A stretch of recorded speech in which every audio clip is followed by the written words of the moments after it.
नमस्कार दोस्तों, मैं हूं अवधेश शर्मा और आप सभी का हमारे YouTube चैनल में आपका स्वागत है। आज के वीडियो में आप सभी को ग्राम संगठन प्रशिक्षण का अध्याय नंबर 5 ग्राम संगठन की बैठक प्रक्रिया से संबंधित जानकारी देने वाले हैं। तो आप सभी से छोटा सा रिक्वेस्ट है कि आप सभी हमारे वीडियो में बने रहेंगे, वीडियो को अंत तक देखेंगे और बीच में आना जाना भी नहीं करेंगे और ऐड को भी फुल वॉच करेंगे। और उसके बाद हम देखिए कि यहाँ पृष्ठ संख्या 40 का बता चुके हैं। उसके बाद पृष्ठ संख्या 41 है, ये भी बता चुके हैं।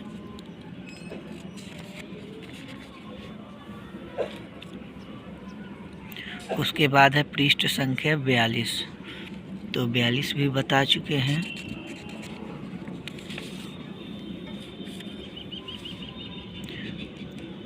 उसके बाद है पृष्ठ संख्या 43, तो 43 भी बता चुके हैं।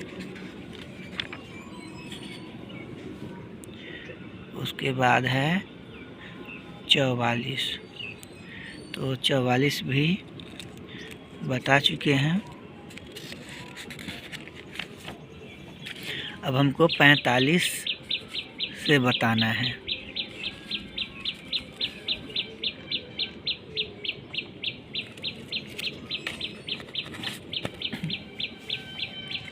तो देखिए 45 में है, 12 में है कि आय व्यय तथा प्राप्ति एवं भुगतान की समीक्षा। तो इसमें है कि आय आया वो भी और भुगतान हुआ वो भी। तो जैसे प्राप्ति भुगतान का भी समीक्षा करना है कि प्राप्ति भुगतान सही से निकाला गया है या नहीं। सबसे पहले मेन होता है प्राप्ति भुगतान और एजेंडा ही।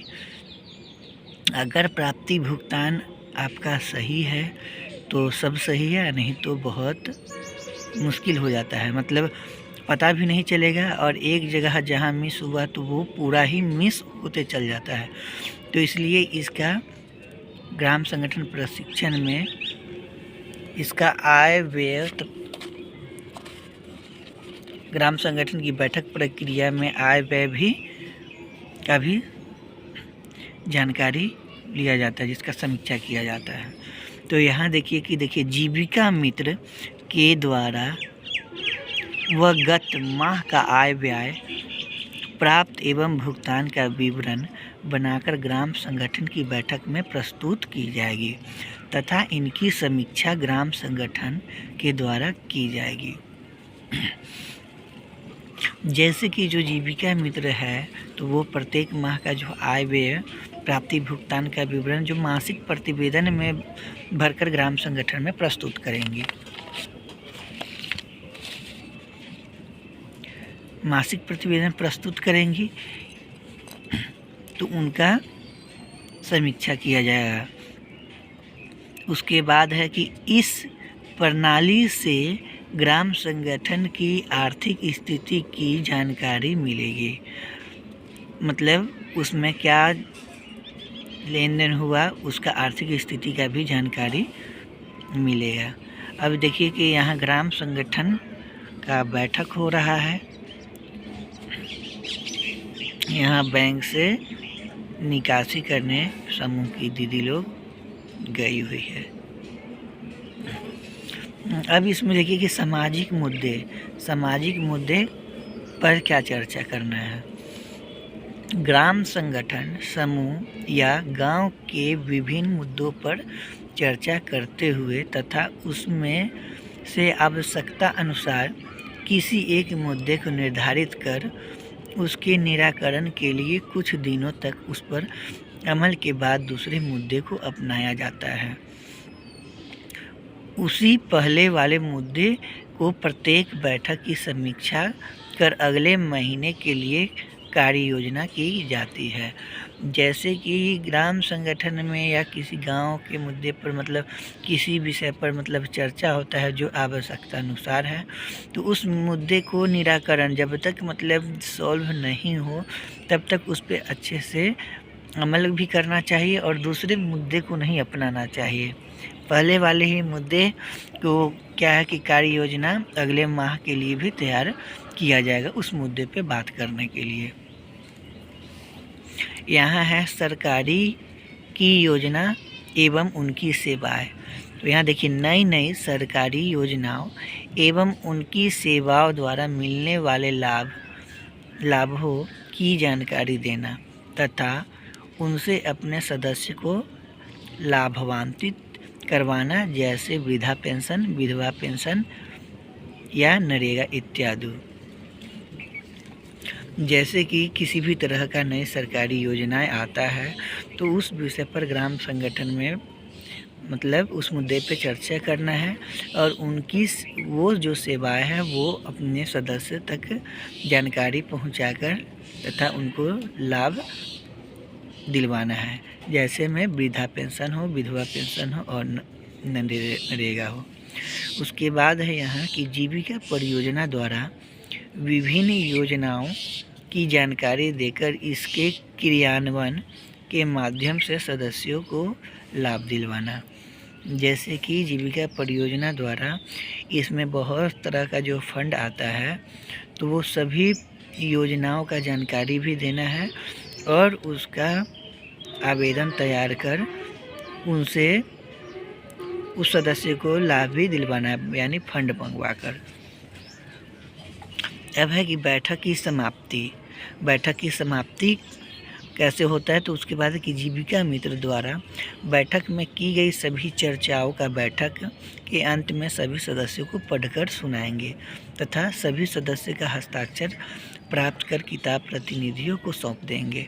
जैसे कि जो ग्राम संगठन में जो भी कार्यवाही रजिस्टर में मिनट्स लिखाता है तो वो जो होता है सो अंत में सबको पढ़कर सुनाया जाता है तथा उसके बाद प्राप्ति भुगतान मतलब निकासी निकलने के बाद उसमें सभी का हस्ताक्षर होता है तथा प्रतिनिधि है वो तीनों का भी हस्ताक्षर होता है।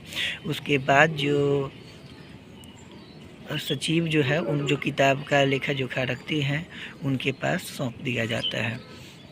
उसके बाद है कि अंत में ग्राम संगठन के अध्यक्ष सभी सदस्यों को धन्यवाद ज्ञापन कर बैठक की समाप्ति की घोषणा करेंगे। जब अंत हो जाएगा तो ग्राम संगठन के जो अध्यक्ष है उनके द्वारा बैठक की समाप्ति करेंगे सभी को धन्यवाद देते हुए। उसके बाद है कि कार्यकारिणी बैठक की सामग्री। तो बड़ी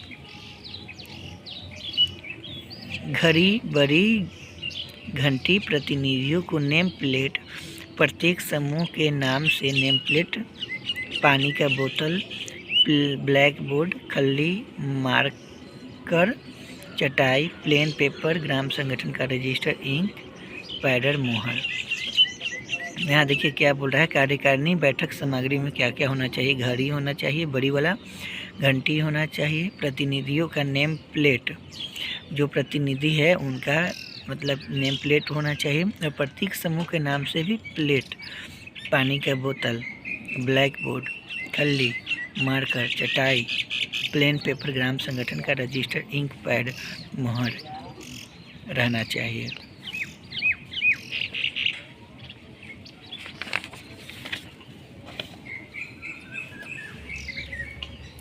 उसके बाद है ख में है आम निकाय जीबी बैठक की प्रक्रिया।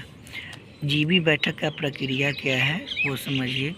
समय आम निकाय जीबी की बैठक प्रत्येक 6 माह में होती है, जिसमें समूह के प्रत्येक सदस्य भाग लेते हैं। जीबी का बैठक मतलब 6 माह में एक बार होता है, जिसमें समूह के सभी सदस्य भाग लेंगे और अध्यक्ष, सचिव तथा कोषाध्यक्ष के बाएं तरफ जीविका मित्र, सीएम तथा कतार के बाहर अध्यक्ष के दाहिने तरफ परियोजना के कार्यकर्ता तथा आगंतुक सदस्य बैठते हैं। जैसे कि जीबी का बैठक होगा तो प्रत्येक 6 माह पर एक बार होगा और उसमें समूह के सभी सदस्य को भाग लेना है और अध्यक्ष, सचिव, कोषाध्यक्ष के तरफ मतलब बाएं तरफ जीविका मित्र रहेंगे और उस कतार के बाहर अध्यक्ष के दाहिने तरफ जो परियोजना के द्वारा कार्यकर्ता आएंगे वो बैठेंगे। उसके बाद है कि आम निकाय की बैठक में क्या विषय है, चर्चा के विषय है। तो आम निकाय की बैठक में प्रार्थना पर चर्चा करना है, परिचय पर करना है, उसके बाद उपस्थिति पर करना है और पिछले बैठक का पुनरावलोकन यानी पिछले बैठक की समीक्षा, पिछले बैठक में क्या हुआ उसका जानकारी है लेना है। अब 5 में है कि सदस्य समूह के सदस्यों जीविका मित्र सीएम उप समिति उत्पादन वर्धक गतिविधियों के लिए सूक्ष्म योजनाओं चर्चा के बाद प्रखंड स्तरीय संघ को सरकारी योजनाओं के क्षमता वर्धन हेतु आवेदन देना।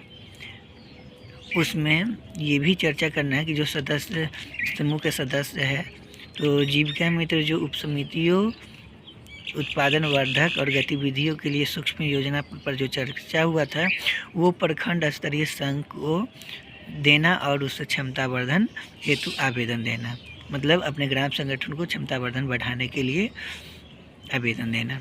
उसके बाद है 6 में है कि कार्यकारिणी समिति एवं उप समिति कार्यकलापों की समीक्षा करना।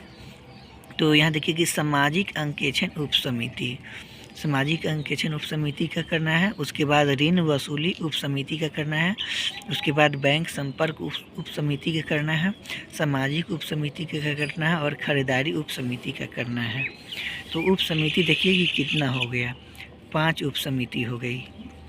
उसके बाद है कि सरकारी, 7 में है सरकारी संस्था के साथ समन्वय स्थापित कर विभिन्न योजनाओं तथा उनकी सेवाओं पर चर्चा, वृद्धा एवं विधवा पेंशन, मनरेगा, आंगनवाड़ी, मध्याह्न भोजन तथा अन्य योजनाओं के माध्यम से अपने सदस्यों को सेवाएं उपलब्ध करवाना। वृद्धा पेंशन, विधवा पेंशन या नरेगा जो होता है उसका भी लाभ और आंगनवाड़ी जो मध्याह्न भोजन होता है उस योजना को भी सदस्यों तक सेवा उपलब्ध करवाना है। उसके बाद है 8 में कि विभिन्न सरकारी संस्थाओं के साथ समन्वय स्थापित कर उनके द्वारा प्रदान की जाने वाली सेवाओं पर कार्य योजना तैयार करना। जितने भी तरह का सरकारी योजना है तो उससे समन्वय स्थापित कर उनके द्वारा जो भी सेवाओं दिया जाता है उस सेवाओं का लाभ सदस्य तक दिलवाना है। 9 में है कि विगत वर्ष की समीक्षा करना तथा वार्षिक बजट तैयार कर उनका अनुमोदन करना। जैसे हर वर्ष उसका जो लेन देन का समीक्षा होगा और वार्षिक बजट में उनका जो भी आया उसका अनुमोदन करना। उसके बाद है 10 में अंकेक्षण ऑडिट प्रतिवेदन रिपोर्ट का अनुमोदन करना, ऑडिट करने के लिए भी रिपोर्ट अनुमोदन करना। 11 में है कि समयानुसार ग्राम संगठन के नियमों में फेरबदल करना। जैसे भी जिस तरह का समय आता है, जैसा कानून का ज़रूरत है, नियम का, उस समय फेरबदल कर सकते हैं। उसके बाद 12 में है अंकेक्षण करने के लिए अंकेक्षण ऑडिटर की नियुक्ति करना, मतलब जो उसका जो लेन देन का ऑडिट करेंगे उसको भी नियुक्त करना है। उसके बाद 13 में है कि भविष्य की कार्य योजना तैयार करना, मैंने भविष्य में कैसे कार्य करना है उसका भी योजना तैयार करना है। 14 में है कि ग्राम संगठन के लिए पूंजी इकट्ठा करना, क्योंकि अगर ग्राम संगठन में जिसके द्वारा जितना भी तरह का मतलब लेन देन हो चुका है उसको पूंजी भी इकट्ठा करना है। और 15 में है कि प्रखंड स्तरीय संघ की सदस्यता लेने के लिए प्रस्ताव पारित करना। अगर प्रखंड स्तरीय संघ का भी सदस्यता अगर लेगा तो ग्राम संगठन प्रस्ताव पारित करेगा। उसके बाद है कि 16 में ग्राम संगठन में कार्य करने वाले कार्यकर्ता की नियुक्ति एवं उनके कार्य को समाप्त करने का भी अधिकार ग्राम संगठन को ही है। घ में है कि बैठक सामग्री, प्रतिनिधियों तथा कार्यकारिणी समिति के सदस्य बैठक में पहले निम्न सामग्रियों की व्यवस्था करेंगे। जो प्रतिनिधि है और कार्यकारिणी समिति के सदस्य हैं उनके लिए निम्न सामग्री की व्यवस्था होगा। तो क्या क्या व्यवस्था होगा वो देख लीजिए। बड़ा हॉल, समियाना, उसके बाद दरी, घंटी, बड़ी घड़ी, माइक, उसके बाद अंकेक्षण प्रतिवेदन और ऑडिट रिपोर्ट की प्राप्ति सभी सदस्यों के देने के लिए। उसके बाद 7 में पानी की व्यवस्था, 8 में बैनर, 9 में आम पत्र, मतलब जो बैठक सामग्री होता है और कार्यकारिणी समिति के सदस्य के लिए व्यवस्था जो होता है उसके बारे में बताया है। उसके बाद है अंग में आपातकालीन बैठक, तो आवश्यकता अनुसार कार्यकारिणी समिति की बैठक में चर्चा के कर ग्राम संगठन के प्रतिनिधि द्वारा आपातकालीन बैठक बुलाई जाती है।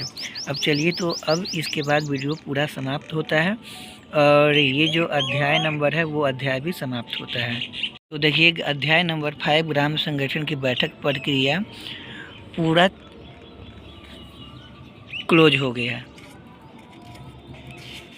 अब अंतिम है, आप सभी को अंत तक शुरू से बताते हैं और आप सभी कमेंट करके बताइएगा अगर आपके लिए भी उपयोगी है और इसमें कुछ समझ में आया होगा या नहीं समझ में आया होगा, या आपको अच्छा लगा होगा, क्या अच्छा नहीं लगा होगा, वो भी आप सभी कमेंट करके बताइएगा। अगर आप सभी जीविका से जुड़े हुए हैं तो आपके लिए भी बहुत यूजफुल वीडियो है, आप सभी देखिएगा और इस में जो बताया गया है उस बातों पर भी ध्यान दीजिएगा। तो अगर हमारा वीडियो अच्छा लगा होगा तो लाइक कर दीजिएगा, कमेंट कर दीजिएगा, चैनल को सब्सक्राइब कर लीजिएगा, बेल आइकन को भी प्रेस कर लीजिएगा ताकि हमारा जीविका से रिलेटेड किसी भी तरह का अगर वीडियो जाता है तो उसका नोटिफिकेशन आप तक मिले और आप हमारी वीडियो से अनजान न रहे। तो चलिए, ये चैप्टर पूरा क्लोज हो गया। आप सभी का हमारे वीडियो में बने रहने के लिए बहुत बहुत सभी का धन्यवाद। सभी को एक साथ बाय बाय।